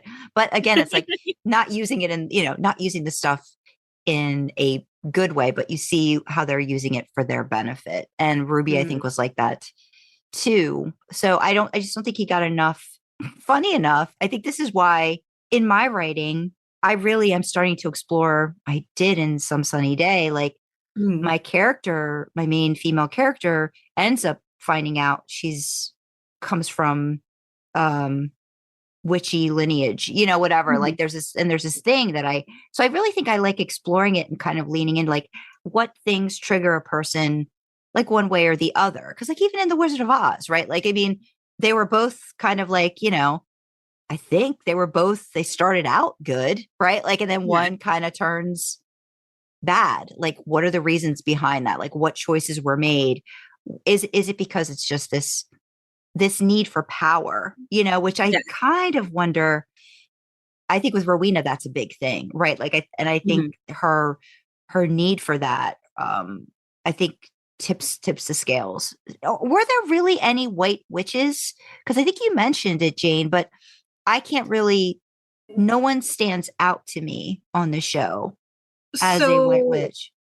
There was a lady in, I can't remember what season it is. It's the one where there's the guy that Sam and Dean had to really rough up to get rid of the demon, and he's in like a mental institution and stuff afterwards. And then he summons the demon back. Okay, and that's he kidnapped her son, and she's like, "Oh well, I season run this 7 wicked shop with the White Witch and stuff." And it's like, you don't Repo really do Man. right. That's Repo Man. That's the one. Then they have the dog in that, like the guy. Yep. Kills the dog. Yep. Which is very sad. Yep. Jane, why? Yeah. Sorry. But the she was like was it Wiccan? Is that what it? Yeah, that's what she said. And was sort of kind of angling herself as like more like the White Witch sort of thing, and running her little shop, like crystal shop, and and so I was like, oh, okay, that's something. And then they did nothing with it ever again. It's like, we're getting there, guys. I mean, we're getting through the door.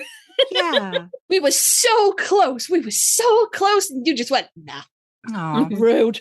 Yeah, I that's one of those areas where I think they could have explored it a little bit more and really kind of gotten into the whys behind it too. It's interesting that this show keeps getting people thinking about things and pulling other things out, over and over again with it. It's just really, really interesting. I've definitely read some fics. I couldn't tell you them off the top of my head now, but I've definitely read some fics about Sam and Dean encountering like white witch covens, and one that is standing out in my mind, and if you've read it, Jane, let me know. If anyone listening has read it, it is Dean revealing to Sam that he is a witch, but he chooses not to use his powers. They're young. Okay. Yeah, because I think he has to do a spell or do something to save something. And Sam's like, "Oh my god, you're so good at this!" And he's like, "Yeah, I made a choice not to do this because I'm gonna like go dark side if I do, and I don't like." Yeah, if anybody remembers, hit me up. I'll have a look through AO3 if I can find it as well. But I remember it being very, very good. Yeah, I think it comes back to that whole knowing how much power, how much potential power, and then really having to make a choice. Yeah, it's kind of like, oh, I could do this, oh, I could do that. Well, but then you have to decide. I think that could be a big thing too. It's a little bit like Gandalf in the Lord of the Rings. He would take the ring to do good, but it would corrupt him. I would imagine a lot of those people saw this as an opportunity to do good in the show. I mean, I don't mean in real life, and I could be good, and then you like, oh, but I could just tip the scales in my favor just a little bit and a little bit more, and then before you know it, you're summoning demons and the Winchester's kicking you down, and you're like, I don't know how I ended up here. I wanted to win the bake sale. What the fuck? Aww. Is that an episode or is that a fucking fic that I read? It's like they took out a coven that like they initially had started up to win a fucking contest or something, and it all just got. I think that's the same episode. Olivia Malficarum. Yeah, it might be actually. The book club ladies. Mhm. Yeah, and they would just set off to do this, and that like that wasn't their fault. That was like a demon, but also you could see the appeal. You're just like, oh, I could just win this. I could just, and then just a little bit more, and then then the Winchester kicking your dog down, and you're like, I don't know how this happened. Yeah, Guys, what the fuck? Yeah, I get it. Oh, but I know you said you had. Did I miss anything else that you wanted to like talk about with because I know you said you got notes, and I don't want to miss any of your notes when it comes to witches and witchcraft and all that good stuff. Let me just have a wee flick through. Sorry, flick through. I love that. That is the cutest. Oh, just what? No, go ahead. no, just yeah. So like when it comes to practicing and stuff, so I don't really do huge amount. I do like little rituals and all that. I don't cast spells per se. I make little poultices and stuff, like just little things to like help you breathe easier and all that. Like mother half was very, very ill when we first got together, and I remember I was sort of like laid up in bed, and I brought him like this little bowl, like all the herbs and stuff, and I was like, oh, just have a smell of this and a little candle, and he was like, what are you doing? So just little things like that, and I don't believe in curses either. It's not my jam at all. Yeah, I've got plenty of books that give you direction for curses, but I'm like, nah. Okay. Yeah, again, that's that one step where you just go, oh, I could just. What if it just bends a little, and then a little bit more, and then a bit? Yeah, it's better just to not, just not. Yeah, best just not. No. Let's just leave that there. Let's don't go in there. Don't go in there. Don't open that door. No, don't do that. I know Casey's got some questions, but I have questions. Yes, Casey, go for it. Okay, so I have too many tabs. This is too many tabs. Alrighty. We'll probably start first things first. I found that's the best way to do it. This is completely random. This is absolutely nothing to do with supernatural or witches or anything else. But I feel like adults don't ask other adults this question enough. So, Jane, what is your favorite dinosaur? My favorite dinosaur? Ooh. See how you are the first person that has gone, ooh, and not just met me with silence like, fucking what? Nobody wants to do that. You get past like 5 and everyone's like, oh shit, what your dinosaur is. I care. I'm bringing it back. Ooh, right. Now, well, I think my nephew is like the dinosaur king. He's got this incredible encyclopedic knowledge of all dinosaurs, so if I get this wrong, I'll get kicked. Oh no, pressure's on now. I won't tell him, don't worry. So, 2 seconds. Oh, she's looking it up. I know. This is cute. That is cheating. I'm sorry, that is cheating. She's going to get it right, though. She's like, I'm going to get this. There we go. That's it. It's a megalodon. So it's like the sharky. Oh, yeah. Cool. Okay. So you are not the first person. You are not the first person to give me an aquatic animal. And you are certainly not the first person to not give me a dinosaur, but I will let that slide. So I will, like, people who come to me like Pleurodon, and I'm like, yes. It's not technically a dinosaur, but I'll give you it because it's fucking cool. Yes. Megalodon. I need to make a list of these. I'm going to have to go back and make a list. Table. We like tables. Alrighty. Question the second. And you don't have to answer this, and, it's totally fine. But where did your screen name come from? What it's, I know you run under 2, but, like, do you want to share with us where they came from? Or one or the other? ThatGirlJaneFox just sort of, well, my middle name's Jane. Sandra, there is evidence that some people in the UK can spell the name Jane properly. My middle name is also Jane with a Y. Oh, the Y. So what is it? JAYNE? Okay. Yeah. Okay. Because my mother didn't think that my birth name was hard enough to spell. She was like, fuck it, in for a penny, in for a pound. No gift shop gift for you. But that's, yeah. I now have tangible proof that some people in the UK can spell Jane correctly. Gotcha. That's cool though. I like that. Yeah. And then ScaryVonJeannieStyne came about because Haley, my late girlfriend, her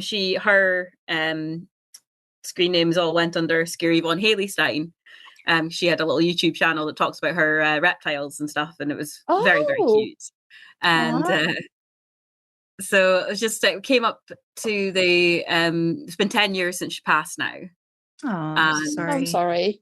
Oh, that's but so I was just like, you know what, let's just do something like it's a little bit an homage of Haley, and then have her sort of attached to something that she would have really quite enjoyed. Oh, nice. That I is love nice. And then again, Jane, Jeannie. Yeah. You said YouTube, is that still around or was that taken down? I believe it's still around. Okay. Let me see if I can find her. If you could just pop, you don't have to like go and look for the URL or anything, but if you could just pop the channel name in the chat, because I would go and I would like Reptile Tube. I like what kind of lizards did she have or reptiles did she have? I'm such a fucking nerd for these things. She had a python, a wee corn snake, and she had a gecko. And she just absolutely adored them. Nice. Aw. Noodles and a gecko. I have owned all of those things apart from a corn snake. I've owned a python and geckos before. Do you have pets, Jane? My other half, well, I suppose it's our cat now. The cat. So her name is she has a title and everything. She's Countess Audrey. They all we're running into a lot of people like we had a princess. Oh no, president. Yeah, we had a president. I think we had a president, princess. Yeah, President Precious. President Precious. Yeah, I don't know. In our Discord a little earlier on, BJ had posted her late cat, which was Her Royal Highness Princess Isabel. So yeah. People be out here titling their cats, and my cat answers to idiot and fat boy. Jinxums. They all did. Oh, I'm sorry. Aw. He's sulking now. He's like, I just got like, when they just tilt one ear back at you, and they're like, I'm listening and actively ignoring you. Like, just so you're aware, I heard you. I'm making a choice now. Absolutely. Jinxums. That's what they do. Hey. Oh, fine. I can't think why he doesn't want to talk to me, but he does answer to idiot and fat boy. And fat lad. And why are you like this? And fucking pack it in. Very British about our pet names here. So I think the last one was for Casey, like any whips? Like so is it just really Son of a Bod? I'm stealing it. I am. Is it Son of a Bod or do you have anything else that you're working on? I do. So I've fallen into the cult that is Has Been Hotel. I don't know if either of you watched it. Oh, that's my kid watched the was it on Amazon? The series. Yeah, they came to me and they were like, "Can I watch this?" And I was like, "Have you watched the pilot?" And they went, "No." And I was like, "That feels weird to start with the series." But yeah, fine. So they have watched it. I have not. What is it called? Has Been Hotel. Okay. It's like an animated, I don't know what the series is, but the pilot was about like the daughter of Satan opening a hotel to try and reform demons so they could get to heaven. Okay. And that was just the pilot, and that was on YouTube for years and years and years, and it's been picked up for a series now, but I haven't seen it. Right, I've got the whole structure of Son of a Bod pretty much written out. It's just actually sitting down and doing it. And then for the one you mentioned having a beta for that one. Are you also going to try to see, like, are you going to get the other with the mother figure? Is that going to maybe get baited as well and at some point, or? Possibly. So I had another one of my friends have a read through it because he's also big into supernatural. I think we kind of came back to it again at the same time during the pandemic. We're like, so he gave me some notes, but other than that, I think he's just like, oh yeah, your writing's cool, whatever. Like I need more direction than that, sir. Yeah. That is not helpful, friend. Yeah, that's when I've bullied my husband into reading things. He's been like, there is no porn, it is just a description, and he goes, yeah, no, it's cool. No, I need more than that. This has been lovely. I've loved having this conversation. So You've just been so sweet. I really enjoyed myself. And I've talking about supernatural, and hopefully maybe if we've got another interesting topic or something at some point, we can have you back if you'd like to come back at some point. We'll put you down on our list of possible recurring characters that come back again onto the show. One other thing I want to say was part of the reason I had the camera on is because I've got supernatural tarot cards. Oh, can we see? Holy show! Yes, I'd love to see that. I've heard about them, the tarot cards. Now, do you use them a lot? Not a lot, but Oh, that's so cool. So now So are they're they really, really do they the artwork and stuff, is it supernatural, or do they just have it like just here's supernatural, but they don't like no, they're all supernatural themes. So like, Oh the my vamp, God, that's the cool. alpha vamp. Awesome. yeah. That's so And- cool. Whoop. Meg, what is she? So she doesn't actually say anything on her. She's She's blank. not a cup. She's a wand. She's a wand. Okay. Ah. What's Sam? Ooh, let's see if I can find them. They'll be near the top of the deck. That's so cool. So the boys don't actually have their own individual cards. They just have one together. Oh, That's not what? right. Rude. That's not right. Rude. I know. But here they are. Oh, The fools. Oh, that's awesome. That is awesome. How about You know- Crowley? Crowley's got to be in there. I Oh, King of Pentagrams. That's so cool. I play Nice. a quite casually a video game that has some tarot cards as like cards in the game, and they all do different things. Yeah. And the Fool card takes you back to the start of the level, so that Sam and Oh. Dean are the fools is really, really funny. I love that. that's Oh, so that's so cute. cute. That's very cute. Thank you for sharing Yeah. those with us. I'll No, have to but look I that thought up. you would Yeah. enjoy them. Yes, absolutely. I had like a tarot.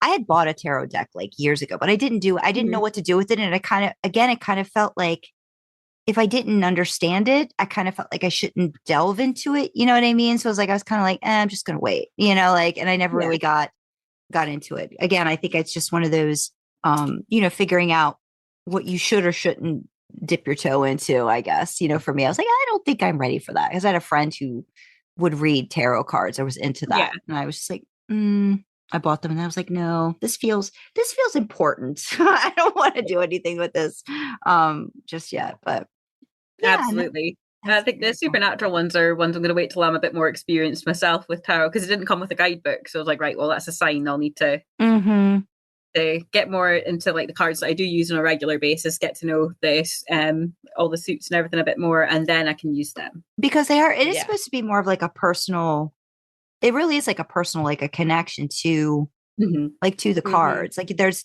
a amount of respect. You know what I mean? I think that's the thing too. Like there's a respect to the process that I'm sorry, I said it again, Casey, but there's a respect to that I kind of like, I didn't feel like I knew enough about it to kind of really get into it and stuff. My that's mum so was cool though. My mum was quite into sort of spiritualism, and she would go and see like mediums and things like that. And she had tarot cards, and they were treated with I don't think I ever even saw her use them, but they were treated with the utmost of respect. And you didn't get them out, you didn't play with them. If you were going to use them, you were going to use them. And that was so I There's think definitely a respect and a ritual around them. I have them. I was told to put them in like a box. So I have them in a box and kind of like wrapped up and stuff, and kind of like, just kind of in their special little place. And it's like, don't disturb them. See them. That kind of thing. But that's lovely. Maybe cool. one day we'll get you in the Discord and you can talk a little bit more about it too. Because we do have a Discord in there too with like we do chats on occasion. And they're not very often, but every once in a while we've got like a voice chat in there too. So sometimes if we're around, and we also do, if you need some inspiration with writing and stuff like that, like, we have a place where if people want to like bounce off some ideas with other people, we have little channels in there too. So yeah, come and join. Yes, please. Yes. I will pop an invite into the Zoom chat. This has been great. I'm so appreciative of you coming on. What I will do. Actually, go ahead. Before we let you go, Jane, did you go? Are you planning to go to any of the Comic-Cons that are getting supernatural guests back this year? So the Aberdeen one's just kind of come and gone. Yes. Which I was very, very gutted about, actually. I was like, oh no, I forgot it was happening. But I know that Jensen is going to be at the one in Edinburgh later on in the year. Who is he now? Unfortunately, He's coming with Misha, so do with that what you will. Okay, but still, Jensen's going to be focus on the positive. Jensen's going to be my gosh. At Scotland. So it's named weird, Sandra, because they were like, well, we can't call the second one Scotland because we've already got one called Scotland. Because Scotland's just one place and it's Edinburgh. There's nothing else there. It's just Edinburgh. Glasgow's down the road, but mostly it's just Edinburgh. So they have, I think it's Scotland North. I think they called it, but it's in Aberdeen. Okay. Yeah, okay. I'll just let me just double check that Jensen is going to be there. Have you ever been to a convention, like a Comic-Con convention or any kind? Okay. No, haven't. No. Okay. Any interest? It's something I've always it's something I've always wanted to do. I will say, if you ever get the opportunity to be in Jensen Ackles' presence, you will not be disappointed in any way, shape, or form. So if you want to check that off the bucket list, you might want to do that. And if it inspires you in any way, bitch is about to meet Jared in like 4 weeks. So excited for them. So excited for Casey. Yeah. It was something they did not think was going to happen. So it's happening and we are very excited for them. And they're going to do a breakdown with us at some point that we will talk about. Yep. I just double checked. It's in October. It's a Saturday. They're over a weekend, so hopefully you won't need to book any time off work. But yeah, Jensen is there. Misha is there, and there's only a couple of others been announced at the moment. But there's still time. But it would be remiss of me not to tell you because Jensen flies out like fucking something not right. It's so fast. So if you want to meet the man, you should maybe go and book that. Is all I'm saying. It's just a thought, but I am out here ruining UK live because I did this in a Discord server. I was like, hey, Jensen's been announced for Comic-Con Wales, and someone was like, fucking really? That's actually like not that far away from me. And I was like, yeah, you should probably get on that though, because he sells out real quick. And they were like, I'm gonna do it right now. And I was like, I'm sorry about that, because he's expensive. He is expensive. I will say he's cheaper in Scotland than he is in Wales. The nerve. Oh no, he's not. No, I think you guys are cheaper than anything in the US I've seen him in. So take that, with the, it's cheaper there. But yeah, it's definitely a very, I think you would appreciate it. Let's just put it that way. I think you would enjoy it. Well, thank you very much. I will pop that into my calendar. Yeah. I was just talking to Sandra before you came. They're getting not the baby, but a Chevy Impala for Liverpool. And you can have free photos there. So like, hi, sorry, apparently I'm the author. I'm the authority on Monopoly events. They have loads of like props and stuff, and the photos, they're free. So I'm not sure if you like take selfies, but the pictures I've seen tend to have like a photographer in them. So maybe you get like free professional photos there. I don't know. It might be a thing where you can like get your picture like, it could be maybe like take a picture with your phone, but then if you want something else, like maybe then they might charge. You know what I mean? No, because it says all photo props are included in your admission ticket. Oh, okay. I'm thinking, I'm going in May, so I like obviously I will let you know, Jane. But yes, we've got they've marketed it as like baby the Chevy Impala, and I would assume it's got the license plate on it, although it's not actually baby, which I found out today, and I'm glad I did, because I was going to joke with Jared and be like, so did you ship your Impala over here for the photos? And then I googled it and it's not his. But yeah, they have loads of things, and you get to like talk to them or autographs. Like you can have a couple of minutes to talk to them and just like have a conversation, and you have to pay, but most guests will let you take a selfie at the autograph table with them as well. Which is fucking cool. That is really cool. Yeah. So cool. Yeah, so I have marginally bankrupted myself. Send good thoughts Casey's way, because they're probably going to mildly panic as it gets closer and closer. But yes, any good thoughts that it's going to be, I think it's going to be so, I'm so excited for them. I'm just like, I can't wait. I can't wait to hear all about it. But yeah, Saturday, May 4th. That's when May the 4th. That's when I've got a photo and an auto with him.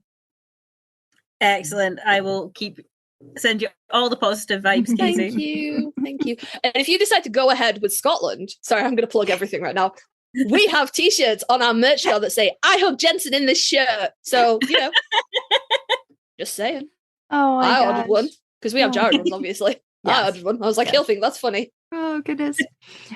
It's been so fun. Yeah, having you on after like chatting, for a bit back and forth with emails, and then your willingness to come on and talk about witches and supernatural. I do appreciate you taking the time to do that with us today. Yeah, honestly, I'm so honored. Thank you so much for having me. It's been a blast. Yeah, good. And you are a sweetie. You're a sweetie.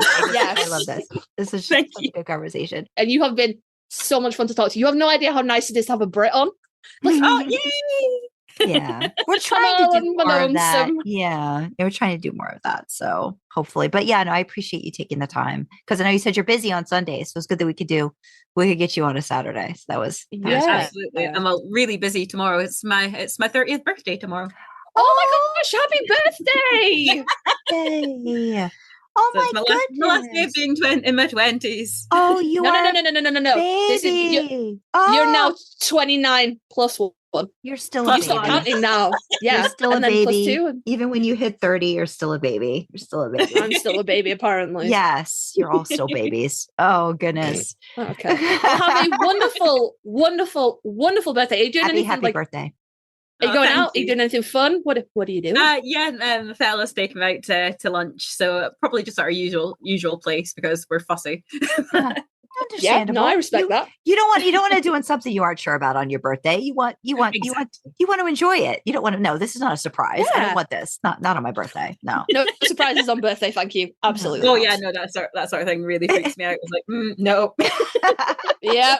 Aw, happiest of birthdays, Jane. Thank you very much. We do appreciate it. 100%. And we will put you on the list of people that are happy to come back and just have a chat. Yeah, absolutely. That's the list I'm compiling now. But thank you so much for talking to us.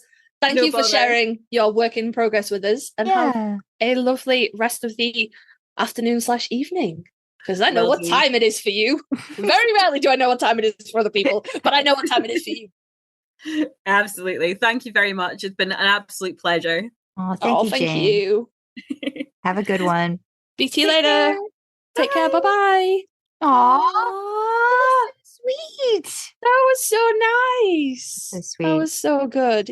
The tarot cards were really cute. They were fucking cute. I love that. Very cute. Very cute. I think we had a good chat. A good chat. That was great. Yeah. Oh, I hope she gets to book Scotland and goes to meet Jensen. Yeah. That would be great. And I hope she joins the Discord. That'll be nice if she pops in and we have a familiar face pop in. Yeah, that'll be awesome. Good conversation. But yeah, I'll be interested in hearing what people think of the chat with Jane and thoughts on supernatural, witches, witchcraft, and everything about that. Do you feel more informed on witchcraft now? Yeah, I mean, I think that it's kind of always been like I've always been interested in it, but kind of I think just like again, you always think it might go a way it shouldn't. You know what I mean? So I think understanding that there are lots of different avenues, and it's not just like a book, like here, follow this manual, like everything else seems to be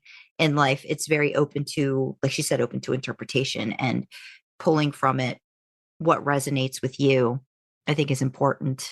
Yeah, I think it's the nature aspect of it. Yeah. Mm-hmm. Yeah, I think I was thinking about this while we were talking as well. I think it's because I'd seen in your doc that you had grabbed something from Why Witchcraft is on the Rise from The Atlantic. I'm assuming that's a paper or a news outlet somewhere. And I think that's interesting because listening to you and Jane talk, both of you coming from religious sort of, backgrounds, families, and things like that, and the kind of overlap between how Jane practices witchcraft and how you are familiar with the practices of Catholicism. I think I'm not going to answer for the news, but I think as people, we naturally gravitate towards finding a reason for something. Like there was a reason, ancient peoples worshipped the sun and the moon, and because you it is human nature to try and find an answer for something. Why does the sun rise and set? Oh, well, there's a god that carries it across the sky in a chariot. So I think we've always looked for answers. But like, I know my grandma was religious, but sort of quietly so. Like, she went to church and stuff, but she wasn't like overtly in your face with her faith. My mum, even more so religious, but definitely not overtly in your face. But I think so, like, maybe my generation, we kind of stepped away from that because I'm not saying that millennials, we're not like the generation that saw through the cracks or anything, but I think as a generation, we kind of stepped away from that, and we can see more of the inherent problems in organized religion like that. But the human nature still craves a reason, a something, a connection, that there is more than this one life that we live. And I'm fully for it. I fully am for the not that Jane is a kid, obviously, but the generations that come after mine to be stepping back into these spaces, paganism, Wicca, things like that. They've been around on the fringes for forever, but I'm fully for them stepping back into those places, because it's almost like reclaiming this thing that has been used badly. Like, religion is used badly by so many people, and to be able to step back and change it and make it personal, make it your relationship with it, I think that's beautiful. Like, I am fully here for it. And I say that as on the census, I'm a non-theistic Satanist, which basically is, I say that and people are like, oh, does that mean you worship Satan? And I'm like, no, the clue is in non-theistic. I don't actually, like, he's not an actual deity. The basic gist of it is do no harm, take no shit. It's very, again, it's very personal, and it's very like, you look out for yourself first, and then it's it's the inverse of that Christian charity that's not really charity, like Easter and Christmas Christians that are like, oh, I'm so good, and it's kind of like the inverse of that. So that's what I put on the census anyway, basically just to fuck with the census people. I'm like, no, I count I'm like 0.000%. Like, I can't. Realistically, I'm spiritual. I believe that there's more than just this one life that we lead. And there's more after. I just don't subscribe to that kind of organized, beat you over the head with a Bible religion. And again, like, I think unfortunately, like, a lot of religions can get, the irrational aspect of it can get overshadowed by people who are just striving for some belief in something that gives them purpose, and so we're constantly hearing about all these other religious organizations, and when you find out what the undercurrent for some things are, when it ends up being just about power and taking things away from others, people can forget that that's not really what you can pull out of it. And some people have different levels of it. I think I've just become more, I maybe spiritual is the right word. I don't even know. I just know that when you've got all these rules that nobody can realistically meet, it makes it a recipe for failure. And to me, that's not a positive way to be in the world, So it's like, I don't think you should engage with the world in a way that says everyone should conform to what I think. That is not a way to meet the world. Yeah.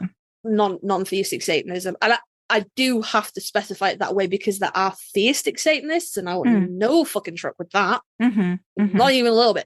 Non-theistic. Again, it's that very much like, like I said, do no harm but take no shit. But you take ownership for your problems. If you have a problem, you fucking deal with it. You don't go and blame other people for it, and you don't, like, a cornerstone of it as a belief system is that you don't impose on other people. You don't go where you aren't wanted. Right. Like, so like, again, you say Satanism and people are like, oh, the devil, black mass, rape, blah, blah, blah.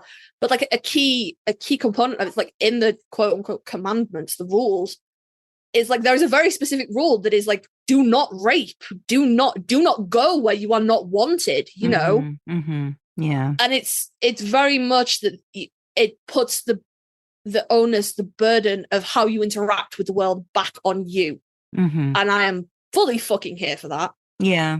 And I see similar things in the kind of things that Jane was telling us, that it's, you know, it's personal, and you don't expect the world to conform to what you believe. You interact with the world in a certain way, and that's okay, you know?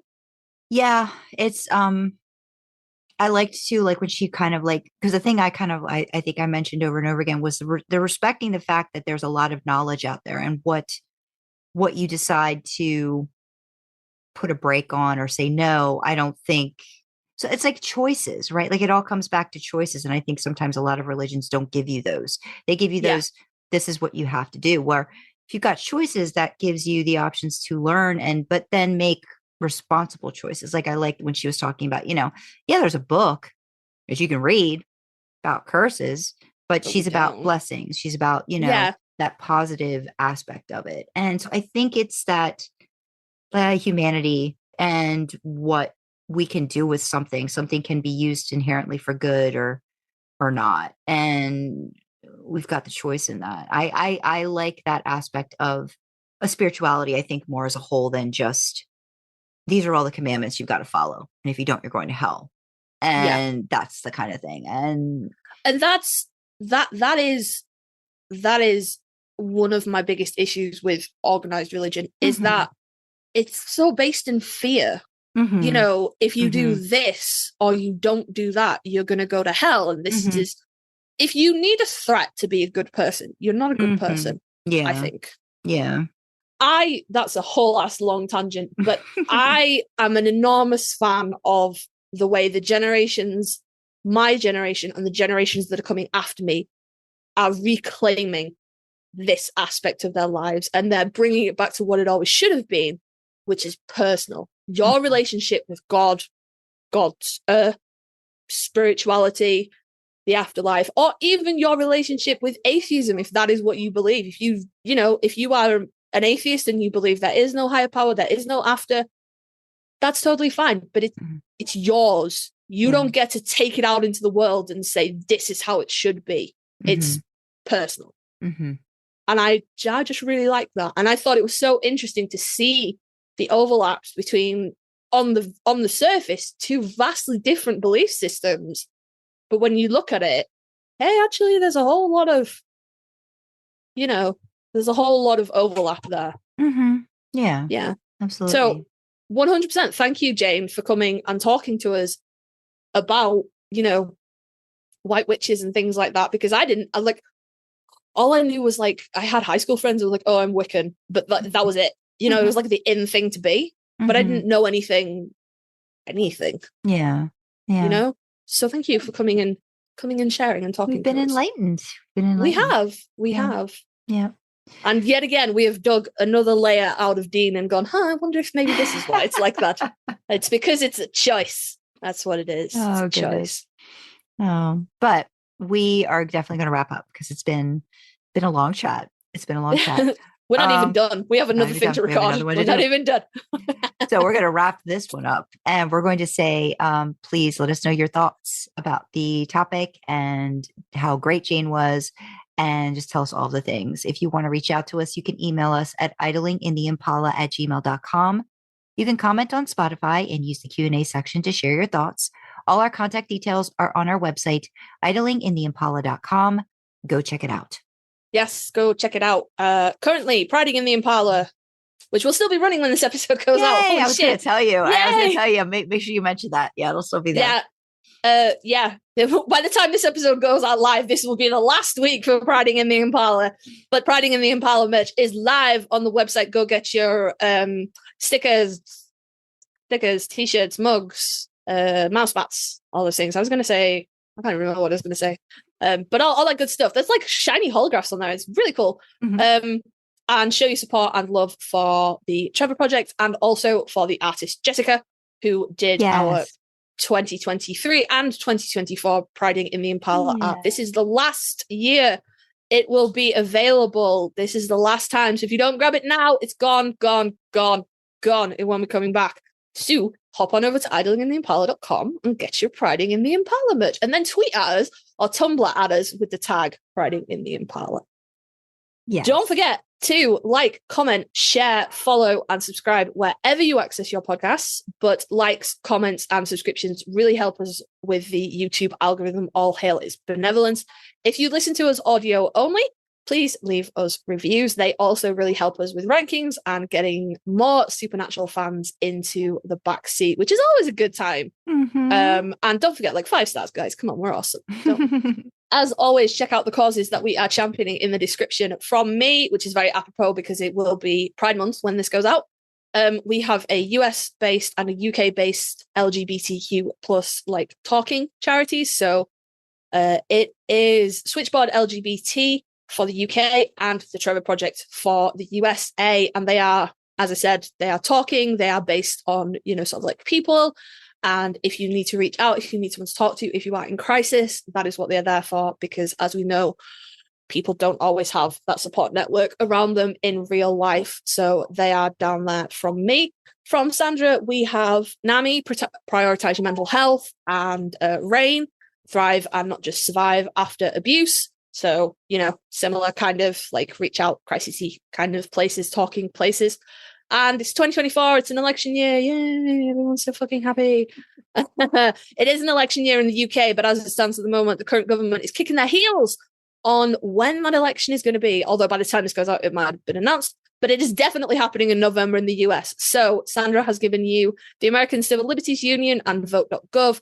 Get on over to those sites, check out the rules and regulations in your area, get yourself registered to vote, find out what you need, make sure that your voice is going to be heard this November. And to bastardize the Rocky Horror Picture Show and the Tenacious D cover of Time Warp, it's a jump to the left, not a step to the right. The main sort of charities that we are championing, highlighting, spotlighting, any other adjectives that mean drawing attention to is World Central Kitchen and Doctors Without Borders. Now, by the time this episode goes out, this will be probably old news, but it is in my mind at the moment. Both World Central Kitchen and Doctors Without Borders are on the ground in Gaza, and they are on the ground in the Ukraine. And some World Central Kitchen aid workers have actually been attacked and died in Gaza over the last couple of weeks, which is, it is currently the 6th of April, so end of March, start of April time. So, these are people that are going into dangerous places and they are going there to help. And honestly, I think that's to be commended, frankly. But as I said, they are on the ground both in Gaza and in the Ukraine, where people are still affected by Russia's unlawful invasion of the Ukraine and the war between Israel and Hamas. Now, I want to say this is not political in any capacity. I'm not here to tell you to pick a side. I don't want to talk about who you think is in the right or in the wrong. This is humanitarian. There are people in the Ukraine, there are people in Gaza that are trapped, that are cut off from aid, that lack access to basic necessities like food, water, and shelter. We practice what we preach here at Idling in the Impala. We have donated to Doctors Without Borders and World Central Kitchen. We are asking you, if you can donate financially, if you are in a place you are able, that would be amazing. That would help them keep doing what they're doing, feeding people, providing medical aid, vital life sustaining services. And as we found out in the last couple of weeks, they are just as much as in danger as the people that actually live in these places. So, if you can financially help out, that would be amazing. But that is not the only way you can help out.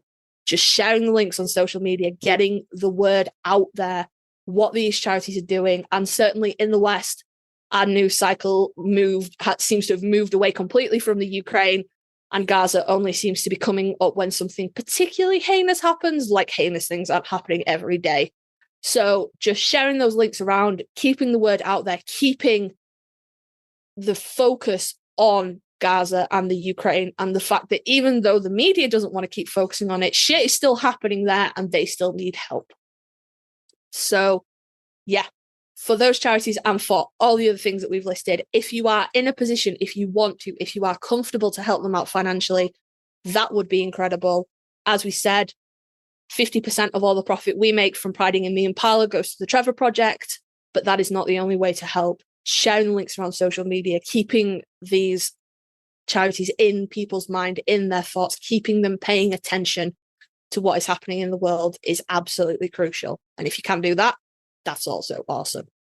But with that, we will say thank you very much to you for joining us in the back seat. Thank you very much to Jane for joining us and educating us and having a really good chat. And I hope that she had fun, because we had an absolute blast. Yes. And with that, we will say thank you for joining us, and we'll see you next time, guys. Bye-bye. Bye.